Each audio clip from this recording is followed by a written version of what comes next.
नमस्कार, बुलेटिन में आपका स्वागत है। मैं हूं आपके साथ आशा सरमाल। चलिए शुरुआत करते हैं उत्तराखंड से जुड़ी खबरों की। उत्तराखंड में इन दिनों मूल निवास और भू कानून का मामला तूल पकड़ता जा रहा है। हाल ही में कई संगठनों व दलों के लिए लोगों ने यहां राजधानी देहरादून में मेहरौली निकाली थी। यानी कि मेहरौली के मद्देनजर रखते हुए अगर बात की जाए तो सही शब्द का इस्तेमाल अगर करके यहाँ पर बात सुनाई जाए तो आप देखिए महारैली यहाँ पर निकाली गई है। वहीं गढ़वाल मंडल के देहरादून में यहाँ अपने अपार जन समर्थन के बाद अब कुमाऊं मंडल के ही बागेश्वर में उत्तरायणी कौथिग के ही दिन 15 जनवरी को राज्य भर से हजारों लोग जुटेंगे, जिसको लेकर कैबिनेट मंत्री प्रेमचंद अग्रवाल ने कहा कि मूल निवास और भू कानून को लेकर उत्तराखंड सरकार गंभीर है और इससे पहले सीएस की अध्यक्षता में कमेटी बनाई गई थी, जिन्होंने अपनी रिपोर्ट सरकार को दी थी। अब मुख्यमंत्री पुष्कर सिंह धामी ने यहां एसीएस राधा रतूड़ी के साथ 5 सदस्यों की कमेटी बनाई है, जो कि बहुत ही जल्द अपनी रिपोर्ट सरकार को देगी और सरकार यहां उत्तराखंड के लोगों के हित में फैसला लेगी। देखिए, एक विषय जो इस बीच में बहुत तेजी से उभरा है और निश्चित रूप से जो हमारे लोग हैं उनके मन में एक भावना है कि हमारे यहाँ मूल निवास प्रमाण पत्र और उसको लेके, और निश्चित रूप से हमारी सरकार उसके लिए गंभीर है। और इससे पहले भी जो हमारे जो सीएस रहे हैं सुभाष जी, उनकी अध्यक्षता में एक कमेटी बनी थी जिन्होंने अपनी रिपोर्ट दी थी। उसके बावजूद माननीय मुख्यमंत्री जी ने अपनी जो एसीएस हैं राधा रतूड़ी जी, उनके साथ 5 लोगों की एक कमेटी बनाई है जो इसके लिए बहुत जल्द अपनी रिपोर्ट देगी। और हमारा ये मानना है, सरकार का ये मानना है, किसी भी तरह से अपने इस उत्तराखंड का अहित नहीं होने दिया जाएगा। बस इतना जरूर है कि लोगों को सरकार पे विश्वास करना चाहिए और भरोसा रखना चाहिए।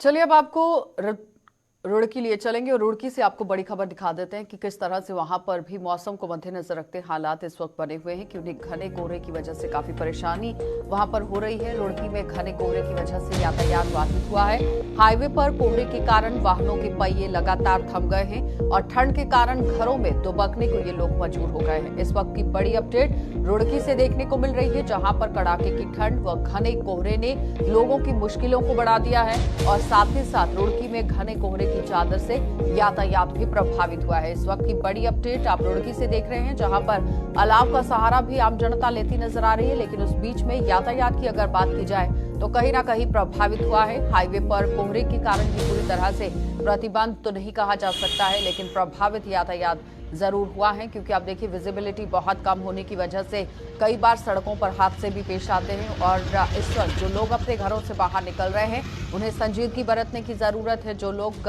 पैदल रास्ते का यहाँ पर चयन कर रहे हैं या फिर गाड़ियों से अपने घरों से बाहर निकल रहे हैं तो थोड़ा बहुत एहतियात बरतना बहुत ज़रूरी है, क्योंकि गाड़ी की हेडलाइट ऑन करना ज़रूरी है।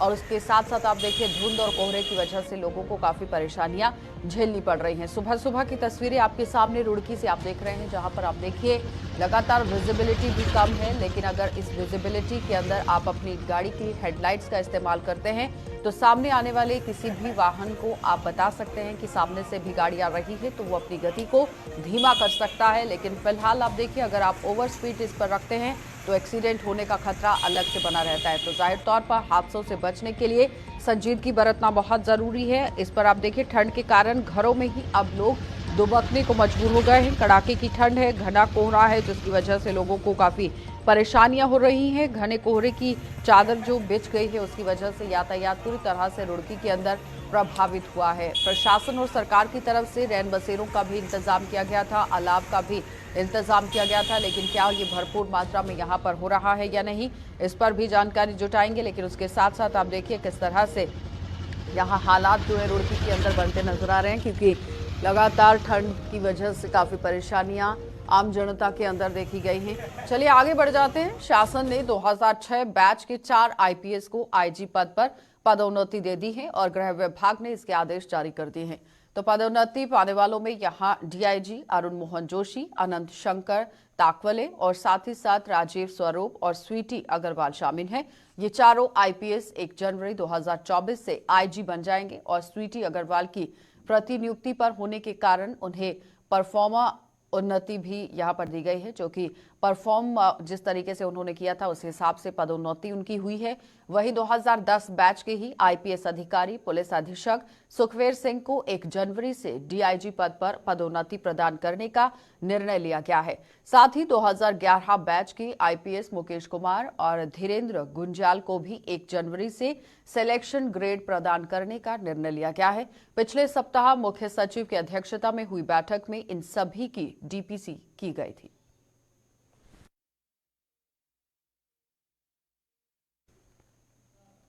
तो विकासनगर में जल विद्युत विभाग निगम ने अवैध अतिक्रमण को लेकर कार्रवाई कर दी है। बताते चले कि अभी कुछ ही दिन पहले शक्ति नहर के किनारे उत्तराखंड जल विद्युत निगम की जमीनों पर अवैध कब्जे करके कई लोगों ने यहां आलीशान मकान बनाए थे, लेकिन जल विद्युत निगम ने अपनी जमीन को खाली करने के लिए कई बार लोगों को नोटिस जारी कर दिया है, मगर उन्होंने उनका कोई भी जवाब नहीं दिया है।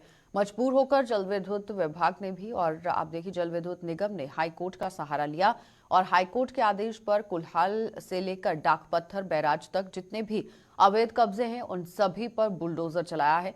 उसी क्रम में यहां कुल्हाल से लेकर कुंजा ग्रांट तक अवैध निर्माणों पर जल विद्युत निगम का बुलडोजर चला और जिस पर उप जिलाधिकारी विकासनगर का कहना है कि जल विद्युत निगम की जमीनों को खाली करने के लिए भारी मात्रा में पुलिस बल का सहारा लिया गया है ताकि कोई भी अप्रिय घटना न हो।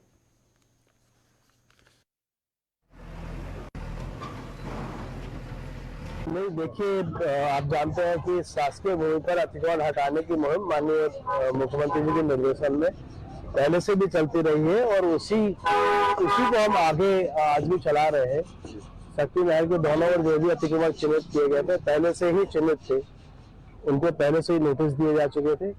अब क्योंकि काफी समय व्यतीत हो गया था और उसमें कई सारे प्रोजेक्ट हमारे ऐसे हैं जो चल रहे हैं और ये हमारी ये है कि प्राथमिकता पर है कि किसी भी प्रकार के अतिक्रमण ना रहे, इसी क्रम में अतिक्रमण हटाया जा रहा है। आज यहाँ पर देखा जा रहा है कि मस्जिद की जो अतिक्रमण हुआ है तो उसको भी हटाया जा रहा है, लेकिन जो ढकरानी में मदरसे हैं, कुछ मस्जिद है।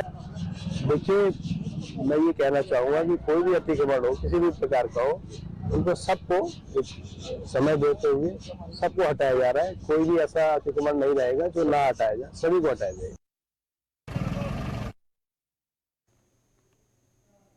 हल्द्वानी में प्रशासन और नगर निगम ने यहां सिंधी चौराहे पे ही चौड़ीकरण को लेकर एक बड़ा अतिक्रमण हटाओ अभियान शुरू कर दिया है। भारी पुलिस फोर्स के साथ सिटी मजिस्ट्रेट त्रिजा सिंह और मुख्य जो नगर आयुक्त हैं पंकज उपाध्याय, उन्होंने अभियान चलाते हुए जेसीबी से अतिक्रमण तोड़वा दिया है। और आप देखिए ये मंगल पड़ाव के ही सिंधी चौराहे से अतिक्रमण हटाओ अभियान की शुरुआत हुई है। इस दौरान नगर निगम की टीम ने अस्थायी अतिक्रमण को मौके पर ही हटा दिया, साथ ही अतिक्रमण पर लगाया गया सामान जब्त भी कर लिया गया है। इसके साथ ही सिंधी चौराहे से चौड़ीकरण के प्रस्ताव के मुताबिक यहां दोनों तरफ यानी कि जो प्रस्ताव रखा गया था उसके मुताबिक दोनों तरफ 12 मीटर निशान लगाए गए हैं। मुख्य नगर आयुक्त पंकज उपाध्याय का कहना है यहां पर चौड़ीकरण के प्रस्ताव के मुताबिक कार्य किया जा रहा है और आज अस्थायी अतिक्रमण को हटाया गया है। अब पक्के अतिक्रमण को चिन्हित करते हुए 3 दिन का समय देकर नोटिस दिया जा चुका है। तो अगर 3 दिन के भीतर अतिक्रमण नहीं हटाया गया तो उसे भी तोड़ दिया जाएगा।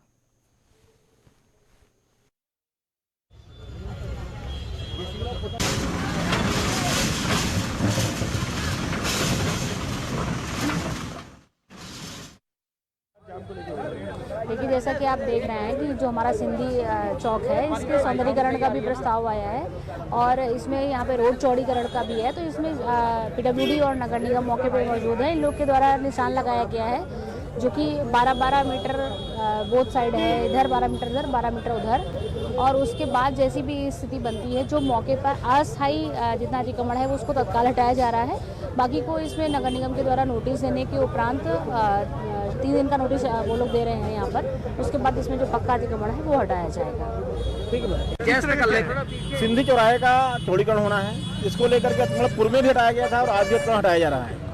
और 10 मीटर के अंदर जो अतिक्रमण आ रहे हैं उनको तत्काल हटा रहे हैं। जो पक्के स्ट्रक्चर आ रहे हैं उनको नोटिस देने की कार्रवाई शाम तक करेंगे। और इसमें एक नगर निगम की दुकान भी आ रही है जिसको नगर निगम आवंटित किया है, वो भी अतिक्रमण की जद में आया है। हम उनको भी नोटिस दे रहे हैं और 3 दिन के अंदर उसको भी तोड़ने का काम करेंगे। इसके अलावा जो पक्की संपत्तियां आ रही हैं जिनका फ्रंट का भाग तोड़ करके हमारा काम चल रहा है उसको वहाँ पर हम उसके प्रकार से निस्तारित करेंगे। और जहाँ पर बिल्डिंग का कोई पोर्शन आ रहा है उसको चिन्हीकरण कर देंगे, उनको टाइम देंगे। अगर वो टाइम पर नहीं तोड़ेंगे तो उसको दुरुस्त किया जाएगा। सर, कालाडूंगी चौराहे से नीचे पीलीकोटी तक उधर भी अतिक्रमण का आज केस आ रहा है। हमारी प्राथमिकता अब पहले सिंधी के चौराहे को क्लीन करना है। उसके बाद पूर्व में हमने 26 तारीख की डेट लगाई थी। 26 तारीख को पुलिस की अनुपलब्धता थी, फेस्टिवल सीजन होने से तो कार्य नहीं हो पाया था। तो हम इसको 2-3 तारीख के बाद इसे पुनः उस पर अभियान करेंगे। यहाँ तोड़ने का अभियान कब से शुरू होगा जो चिन्हीकरण? नहीं, देखिए आप यहाँ पर देख पा रहे होंगे जो अस्थायी प्रकृति के अतिक्रमण है उनको तत्काल हम खाली करा रहे हैं, और जो पक्की प्रकृति के हैं उसमें हम चिन्हित कर रहे हैं, उनको शाम तक हम नोटिस दे देंगे। सर 10 मिनट लाखा मंडल के ही समाजसेवी और भारतीय जनता पार्टी युवा मोर्चा के ही सोशल मीडिया प्रभारी ओम प्रकाश काला ने तहसील कालसी पहुंचकर मीडिया के सामने तहसील प्रशासन पर सवाल खड़े कर दिए हैं और कहा कि उनकी एक फाइल वहां से गायब हो गई है। उन्होंने कहा कि वे जौनसार बाबर के ही दूरस्थ क्षेत्र लाखा मंडल के रहने वाले हैं। उन्हें इतनी दूर से आने में बड़ी कठिनाइयों का सामना करना पड़ता है और आज वे 5वीं बार तहसील में आए हैं, लेकिन उनकी फाइल गायब हो चुकी है, जिसको लेकर उन्होंने उपजिलाधिकारी हरगिरी को भी इस संबंध में अवगत करवा दिया है।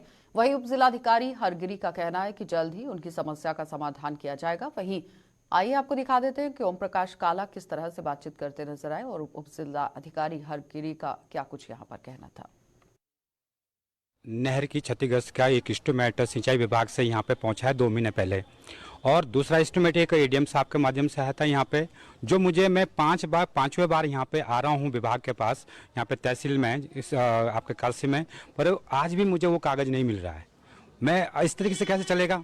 यहाँ पे अधिकारी की जिम्मेदारी बनती है, अगर कोई भी डाक आती है कहीं से भी उसको मेंटेन किया जाए, कहीं रजिस्टर में कहीं कंप्यूटर में, और अधिकारी को वो सामने उसको रखें उस चीज़ को। सिस्टम है ही नहीं बिल्कुल भी। आज तक जो चलता था जौनसार बावर में, तहसीलों में, चाहे कहीं पे भी डिपार्टमेंट में, वो अब सिस्टम चेंज होगा। हम इसके लिए, मैं भी ओम प्रकाश हूँ, युवा मोर्चा मीडिया प्रभारी, जो हम क्षेत्र के लिए जनहित के लिए कार्य करते हैं हर समय, पर इस तरीके से अगर चलता रहेगा तो हम इसको बर्दाश्त नहीं करेंगे बिल्कुल भी। तो ये सिस्टम चेंज होना चाहिए। यहाँ पे डिपार्टमेंट के जो अधिकारी हैं उनको चीज़ें को पता होना चाहिए, हर चीज़ को मेंटेन किया जाए। कंप्यूटर दे रखे हैं सरकार ने, रजिस्टर दे रखे हैं, कहीं पे हमारी डाक चढ़ी हुई नहीं है बिल्कुल भी। अब मेरे को आश्वासन मिलता है एसडीएम साहब के माध्यम से कि आप दोबारा फाइल लाइए। अब मैं दोबारा कहाँ तक भटकूंगा बताओ, कब तक भटकूंगा? एक बार लिया है, साइन हो रखे हैं, टाइम लगता है उस चीज़ का। जो योजना अभी करंट में पास हो रही है वो तो नहीं होगी ना फिर मेरी क्षेत्र की, तो हम इस चीज़ को बिल्कुल बर्दाश्त नहीं करेंगे सर। मुझे भी कि कुछ एस्टीमेट भेजे होंगे, उसमें एक एस्टीमेट के बारे में कह रहे हैं, वो एस्टीमेट नहीं मिल पा रहा है और उसमें पत्रांक है विभाग का। तो मैंने इनको एडवाइस किया है कि विभाग ने अगर यहाँ भेजा है तो उसका सेकंड कॉपी होगी, तो सेकंड कॉपी में आख्या लगा। कालसी तहसील अंतर्गत यहाँ साहिया से 1 किलोमीटर साहिया समाल्टा मोटर मार्ग के नीचे ओगोई छानी के ही मोगाड़ खड्ड पर एक व्यक्ति का शव मिलने से सनसनी फैल गई।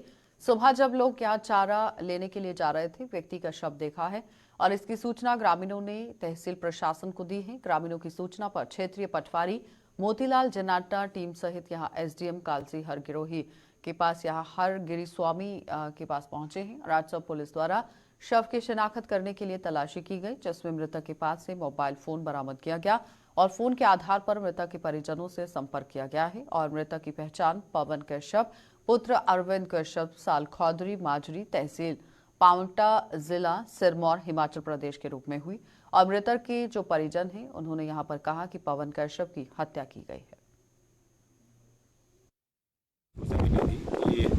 एक करीब 25-26 की उम्र का एक डेड बॉडी पड़ी हुई है, तो उसको देखते हुए मेरी पूरी टीम मौके पर है।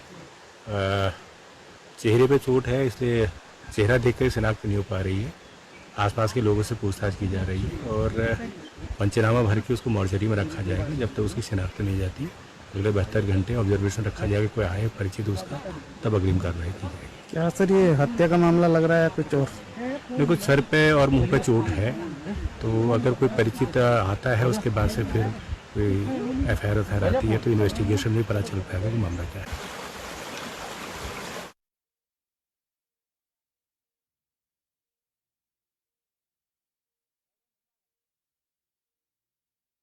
डीएसआर फाउंडेशन समिति के द्वारा आगामी 14 जनवरी से 20 जनवरी तक श्रीमद् भागवत पुराण का आयोजन किया जा रहा है। बताते चले कि हरिघाट की ओर बढ़ती हुई जनभावना को देखकर यहां समिति ने अन्य सहयोगियों के साथ विचार विमर्श करके ये निर्णय लिया है कि मकर संक्रांति के दिन जब सूर्य उत्तरायण होता है उस दिन से हरिघाट हरिपुर में ही भव्य श्रीमद् भागवत कथा का आयोजन किया जाए।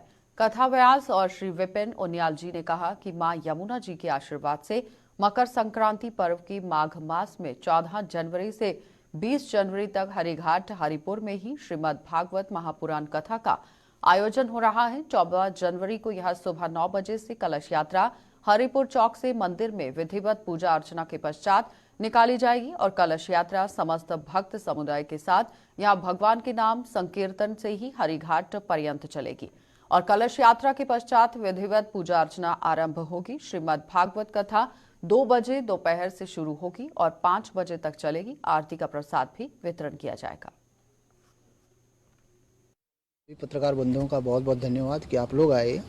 आज प्रेस वार्ता का जो मुख्य उद्देश्य था, हम पिछले विगत कई लंबे समय से वहाँ पे घाट पे यमुना आरती का आयोजन कर रहे हैं। आज हमारे बीच में आदरणीय हमारी बड़ी बहन परिमला जोशी जी हैं, विनीता जोशी जी हैं, जो वहाँ पे घाट पे काफ़ी लंबे समय से विगत पीछे भी एक जो लॉ इन्होंने जलाई थी, तो हम उसी मशाल को आगे ले जाने का प्रयास कर रहे हैं।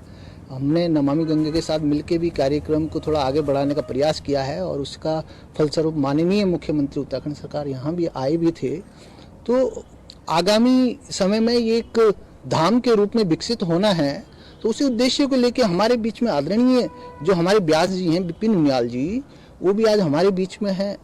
तो हमारा मुख्य उद्देश्य ये है कि हम 14 जनवरी से, जिस दिन से सूर्य उत्तरायण होना है, उस दिन से मां यमुना के घाट पर श्रीमद् भागवत कथा का आयोजन कर रहे हैं, जिसमें है कि वहाँ पे भागवत का आयोजन हो रहा है। हमसे जो सहयोग होगा हम भी करेंगे और मुझे बहुत ज़्यादा खुशी इस बात की है कि आज लोग जागृत हो गए हैं। मुझे जागृत करने का मासु देवता ने आदेश किया था, तो सन 2006 से लगी मैं इसमें। तो जो भी मेरे आदेश आए, मैं समय समय पर कभी हवन, कभी कीर्तन, कभी भंडारा में जो भी आदेश किए मैंने करा। आज भी मैं पीछे नहीं हूँ, जो मुझसे होगा मैं करूँगी। लेकिन सब बस यही है कि वो वहाँ पे बने, सजे, यमुना जी सजे। इसी के एक और आगे बढ़ाते हुए हमने श्रीमद् भागवत कथा का वहाँ पे आयोजन रखा है और गजेंद्र जोशी जी के सानिध्य में वहाँ पे कथा का आयोजन किया जा रहा है। ये पहले से भी कार्यरत हैं कि किसी तरह घाट का वहाँ पे निर्माण हो सके और वहाँ पे जल्दी से घाट का अपने अस्तित्व में आ सके। कार्यक्रम की क्या रूपरेखा रहेगी कथा की? कथा 14 तारीख से शुरू होनी है और 14 तारीख से सुबह 9 बजे कलश यात्रा शुरू होगी। पास में मंदिर है, मंदिर से पैदल यात्रा चल के कलश यात्रा रहेगी। कलश यात्रा घाट तक जाएगी, उसके पश्चात हमारा पूजा पाठ आदि शुरू हो जाएगा। 2 बजे से कथा वाचन का समय है और आप सभी लोग भक्तजन आमंत्रित हैं, अधिक से अधिक संख्या में आएंगे। सभी पत्रकार बंधु लोकसभा चुनाव को लेकर जहां बीजेपी की तैयारियां जोरों पर चल रही हैं और 5 सीटों पर पूर्ण बहुमत के साथ जीत दर्ज करने का दावा कर रही है, तो वहीं यहां झबरेड़ा से पूर्व विधायक और वर्तमान में बीजेपी के प्रदेश उपाध्यक्ष देशराज कर्णवाल का कहना है कि दलित समाज के लिए केंद्र सरकार द्वारा कई योजनाएं चलाई जा रही हैं, जिसका लाभ पूरी तरह से दलित समाज को मिल रहा है। प्रधानमंत्री नरेंद्र मोदी के नेतृत्व में बाबा साहेब आंबेडकर का मिशन पूरा हो रहा है।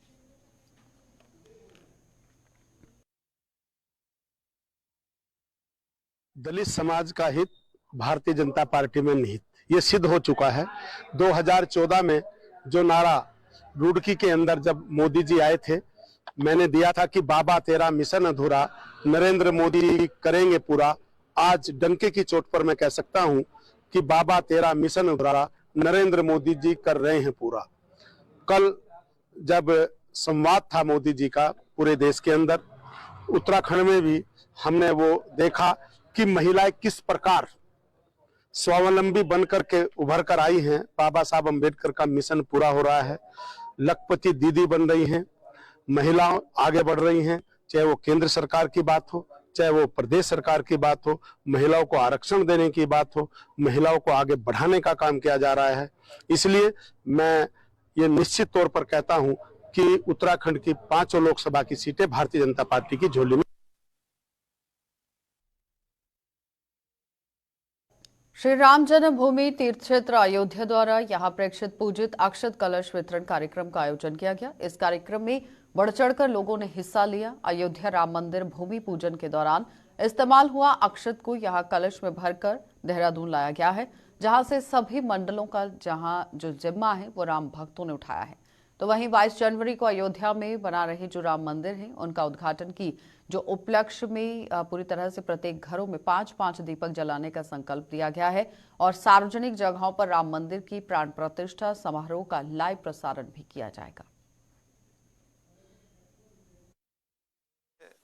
लगभग 500 वर्षों की संघर्ष के बाद ये इतना शुभ दिन आया है और हम सब ऐसे सौभाग्यशाली इस समय हैं कि वो सब कुछ हमारे सामने हो रहा है। और जो ये कलश वितरण कार्यक्रम है आज का, वो इसमें इस तरह का कार्यक्रम है कि जो अयोध्या से पूजित अपने अक्षत आए हैं वो हमें घर घर पहुंचाने हैं। तो उसी क्रम में पूरे महानगर में 22 नगर हैं। पूरे देहरादून महानगर में 22 नगर हैं, उनमें से एक शिवाजी नगर है और शिवाजी नगर का कार्यक्रम आज यहाँ हो रहा है।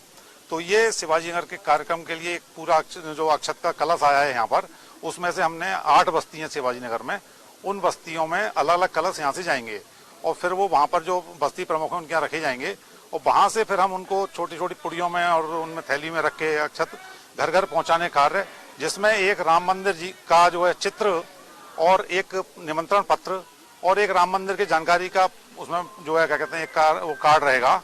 वो पूरी व्यवस्था इस तरह से बनाई गई है और पूरा घर, कोई भी हिंदू समाज का व्यक्ति कोई भी छूटेगा नहीं इसमें। हम सब घरों में एक एक जो है पत्र और अक्षत वगैरह देंगे। नहीं, इसी माध्यम से जैसा कि अभी आपने बताया कि प्रत्येक हिंदू परिवार में हम ये निमंत्रण लेके जा रहे हैं और हमारा उद्देश्य भी यही है कि जो युवा पीढ़ी है वो अपनी भारतीय संस्कृति से जुड़े और अपने जो मान्यताएं हैं, परंपराएं हैं, जो अपने आदर्श हैं, माना जाता है कि जो राम है, मर्यादा पुरुषोत्तम राम, वो जन जन में वास करते हैं। तो लगता है कि इस माध्यम से भी युवा पीढ़ी हमारे साथ जुड़ेगी। कलश अयोध्या नहीं जाएंगे, अयोध्या से हमारे पास कलश में अक्षत आए हैं। अयोध्या से आए हुए पूजित अक्षत हम प्रत्येक हिंदू परिवार में पहुंचाने का कार्य कर रहे हैं। मैं तो ये देखता हूँ कि पूरा विश्व आज भारत की तरफ देख रहा है और इस सौभाग्य जो हमें मिला है इस पे आनंदित है और ये सौभाग्य हमारे बिल्कुल मनेगी। हमारे जीवन काल में हमें ये सौभाग्य मिला है। यहाँ पे जितने वरिष्ठ आप देख रहे हैं उनका जीवन धन्य हो गया। राम मंदिर हमारा बन रहा है और सबके लिए, हिंदू परिवारों के लिए बहुत ही सौभाग्य। बैठने में भी कष्ट होगा। पूर्व मुख्यमंत्री हरीश रावत जल्द उत्तराखंड के बेरोजगार युवाओं के मुद्दे को लेकर पैदल यात्रा करेंगे। हरीश रावत ने इसकी जानकारी देते हुए साफ कहा कि उनका हाल ही में एक्सीडेंट हुआ था, तब से चलने में थोड़ी तकलीफ होती है और पूर्व मुख्यमंत्री हरीश रावत के अनुसार जल्द ही वे इसकी तारीख घोषित करेंगे और उनके अनुसार उनकी यात्रा अभी देहरादून में ही होगी और अगर शरीर में साथ दिया, यानी कि शरीर ठीक हुआ है, व्यवस्था सही से यहाँ पर की जाती है, स्वास्थ्य अच्छा रहेगा तो प्रदेश के और भी इलाकों में यात्रा करेंगे। मैं बीच में थोड़ा दुर्घटनाग्रस्त हो गया था, तो इसलिए बहुत ज़्यादा चलने और वर्क के लोड को लेने की स्थिति में अभी नहीं हूँ, मगर समय हमारा इंतज़ार नहीं कर रहा है। बेरोजगारों का समय भी निकल रहा है, उनके कैरियर का सवाल है। कई परीक्षाएं जिसमें पीसीएस मेन भी है शायद, जिसमें एक साल से ज़्यादा का समय हो गया है और अभी तक उनके रिजल्ट्स नहीं निकले। दूसरी और भी बहुत सारी परीक्षाएं हैं जो उलझी पड़ी। आप नौजवानों को उलझा रहे हैं। भाजपा के लोगों की ने एक मानसिकता बना ली है कि जब हम बेरोजगारी के सवाल पर, महंगाई, भ्रष्टाचार या विकास के सवाल पर तो जीत नहीं रहे हैं, तो इन इश्यूज की तरफ ध्यान क्यों दें। जब सत्ता ध्यान नहीं दे रही है तो विपक्ष को अपना कर्तव्य पूरा करना पड़ेगा।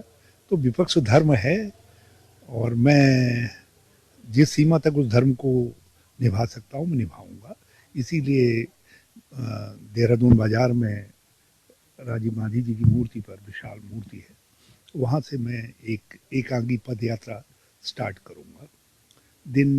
2-3 दिन में अपने सेहत की स्थिति का मूल्यांकन करने के बाद और डॉक्टर से परामर्श करने के बाद